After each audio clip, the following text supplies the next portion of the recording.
नमस्ते दोस्तों। आज की एक बहुत ही इंपॉर्टेंट और ट्रेंडिंग न्यूज़ है आर्टिफिशियल इंटेलिजेंस से रिलेटेड। अब दुनिया भर की गवर्नमेंट्स एआई पर नए रूल्स लाने की प्लानिंग कर रही हैं। क्यों?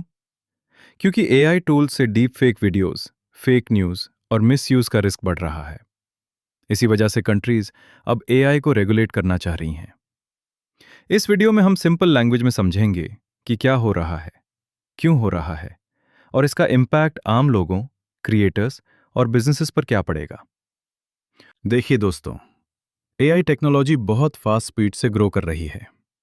आजकल ऐसे टूल्स आ गए हैं जिससे कोई भी इंसान किसी का फेस या वॉइस कॉपी करके फेक वीडियो बना सकता है। इसको डीप फेक बोलते हैं।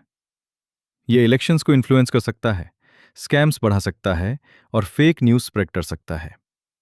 इसी वजह से गवर्नमेंट्स को लग रहा है कि अगर टाइम पर रूल्स नहीं बनाए गए तो फ्यूचर में सिचुएशन कंट्रोल करना मुश्किल हो सकता है।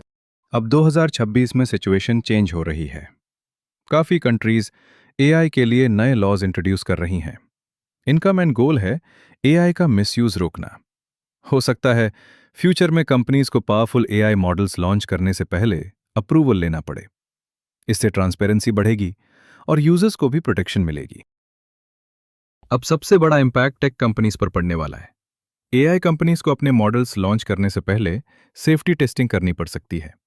गवर्नमेंट्स ये इंश्योर करना चाह रही हैं कि एआई हार्मफुल ना हो सकता है इससे एआई डेवलपमेंट थोड़ा स्लो हो जाए, लेकिन सेफ्टी के लिए ये स्टेप जरूरी माना जा रहा है। सोशल मीडिया प्लेटफॉर्म्स जैसे यूट्यूब, इंस्टाग्राम और एक्स पर भी नए रूल्स अप्लाई हो सकते हैं। एआई से बनाए गए कंटेंट पर लेबल लगाना जरूरी हो सकता है। अगर कोई डीप फेक वीडियो वायरल होता है तो उससे जल्दी रिमूव किया जा सकता है। कंपनीज एआई डिटेक्शन टूल्स भी डेवलप कर रही हैं जो फेक कंटेंट आइडेंटिफाई कर सके। क्रिएटर्स के लिए भी ये एक इंपॉर्टेंट चेंज है। अगर आप एआई टूल्स यूज करते हैं वीडियोस, वॉइस या इमेजेस बनाने के लिए, तो हो सकता है फ्यूचर में आपको डिस्क्लोज करना पड़े। ट्रांसपेरेंसी बहुत इंपॉर्टेंट हो जाएगी। जो क्रिएटर्स ऑनेस्ट और जेन्युइन कंटेंट बनाएंगे उनकी क्रेडिबिलिटी और ट्रस्ट बढ़ेगा। इंडिया भी एआई रेगुलेशन पर काम कर रहा है।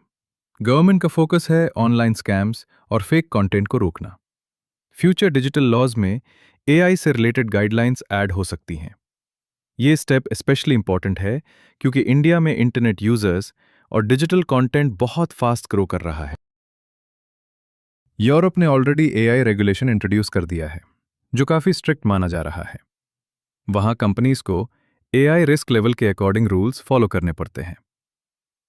एक्सपर्ट्स का मानना है कि फ्यूचर में दूसरी कंट्रीज भी इसी मॉडल को फॉलो कर सकती हैं। इससे ग्लोबल एआई सिस्टम ज्यादा सेफ और रिस्पॉन्सिबल बन सकता है। एआई रेगुलेशन का पॉजिटिव साइड भी है। अगर प्रॉपर रूल्स बन जाते हैं तो ऑनलाइन स्कैम्स कम हो सकते हैं, फेक न्यूज़ कंट्रोल हो सकती है और लोग डिजिटल प्लेटफॉर्म्स पर ज़्यादा ट्रस्ट करेंगे। लॉन्ग टर्म में रिस्पॉन्सिबल एआई डेवलपमेंट भी बढ़ेगा, जो सोसाइटी के लिए बेनिफिशियल होगा। लेकिन चैलेंजेस भी कम नहीं हैं। टेक्नोलॉजी इतनी फास्ट चेंज हो रही है कि लॉज उसके पीछे रह जाते हैं। हर कंट्री के रूल्स अलग हो सकते हैं, जिससे ग्लोबल कोऑर्डिनेशन मुश्किल हो सकता है। सबसे बड़ा चैलेंज है इनोवेशन और सेफ्टी के बीच बैलेंस मेंटेन करना। फ्यूचर में एआई हर इंडस्ट्री का पार्ट बनने वाला है। Education, health care, business, entertainment, सब जगह। लेकिन अब जो रूल्स बन रहे हैं वही डिसाइड करेंगे कि एआई का यूज सेफ और रिस्पॉन्सिबल तरीके से कैसे होगा।